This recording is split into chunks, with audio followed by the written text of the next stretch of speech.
Thank you very much, Honorable Chairman. Throughout the period of these correspondences being sent from the Attorney General's office to Federal Civil Service Commission, right from the first letter in January, the Attorney General never wrote to the Office of Head of Service directly. All the mails were between the Attorney General and the Federal Civil Service Commission, and my office was only copied.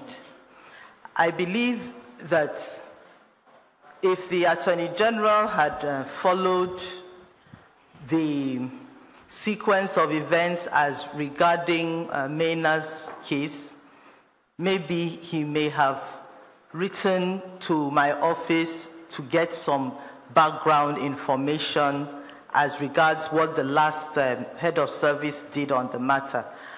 But I never got such a direct communication from the Attorney General, and I would not want to jump into what he did not draw me into.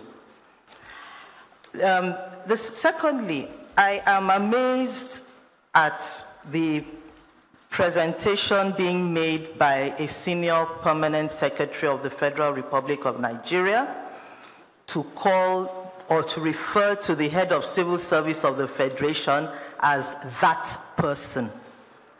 I want to tell Engineer Magaji, I am not that person. Now, the comment is making that if that person decides to hold on to a letter, it does not stop him as a permanent secretary from releasing the copy of the letter sent to him for information purposes only. It gives a lot of room for thoughts. Now, the question that the honorable member asked, he said, what is that UFS? Does it mean that UFS, a letter that does not follow UFS, is null and void?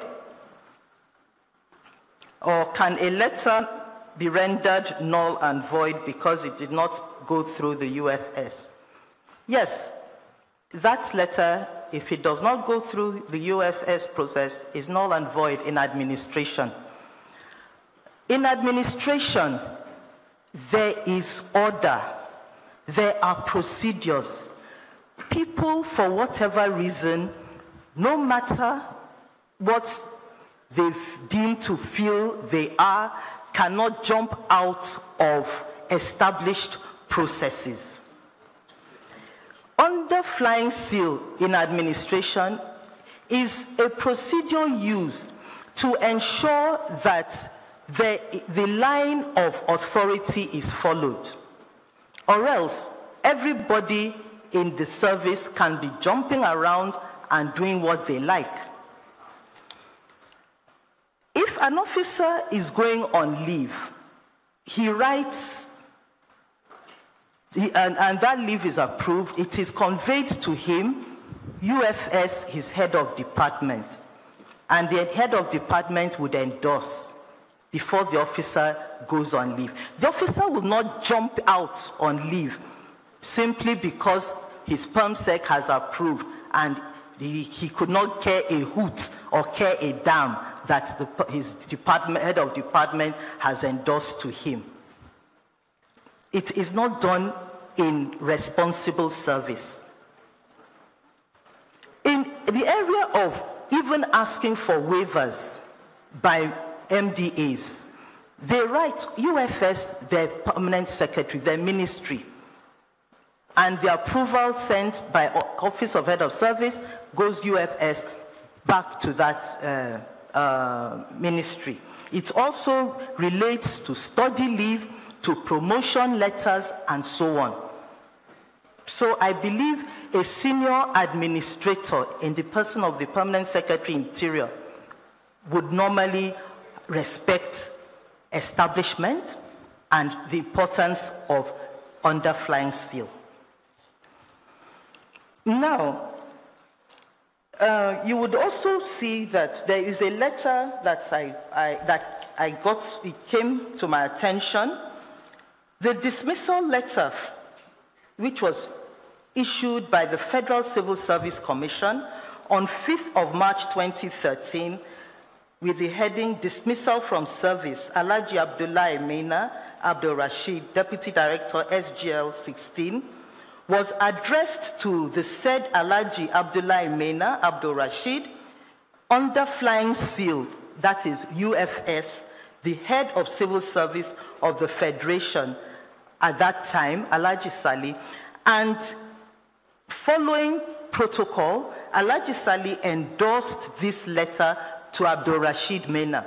Therefore, it only stands to reason that the reinstatement letter which the Federal Civil Service Commission issued to the said Abdullahi Rashid Maina, UFS head of service, would also have been endorsed by the sitting head of service to the said Abdul Rashid Maina.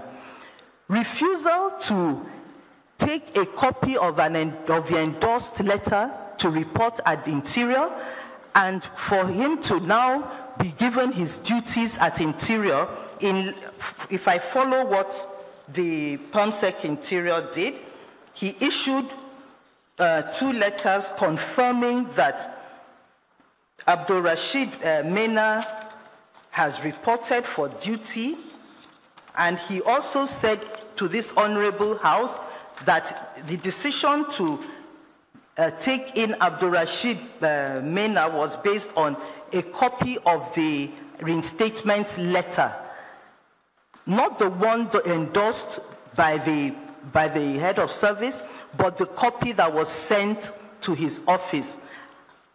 And I now brought it to his attention in my letter of 26 October 2017. The Honorable Committee, please, you will see that it is letter number 28, where I said, Permanent Secretary, Ministry of Interior, reinstatement into service, Alhaji Abdul Rashid Abdullahi Maina, Deputy Director, Administration, SGL 16. Further to your letter referenced MI 1436/2/26 on the above mentioned date, on the above mentioned matter dated 24th October 2017, while noting your regrets and error, I wish to bring to your attention the following points of error. 1, the Ministry of Interior acted in error to document and deploy Mr. A.A. Maina by using a copy of the letter addressed to Mr. A.A. Maina from the Federal Civil Service Commission, which was for information only and not to be acted upon. 2, the original letter, which is under flying seal UFS of the head of Civil Service of Federation, has never been endorsed nor released to Mr. A.A. Maina and is still in my custody. 3, there was no posting instruction from Mr. A.A. Maina to report to the Ministry of Interior from the Office of Head of Service of the Federation. Please, Honorable Chairman, let me add that in the civil service, if you are employed newly or reinstated, as the case may be in this matter, by the Federal Civil Service Commission, the officer who is being brought into the service, either afresh or on a reinstatement, has to report to the Office of Head of Service of the Federation before he's given his posting to the whichever MDA. In this instance, Mr. Maina was never issued a posting instruction to Ministry of Interior. There are so many issues wrong with the process in which Mr. Maina was absorbed back into that ministry, sir. Thank you very much.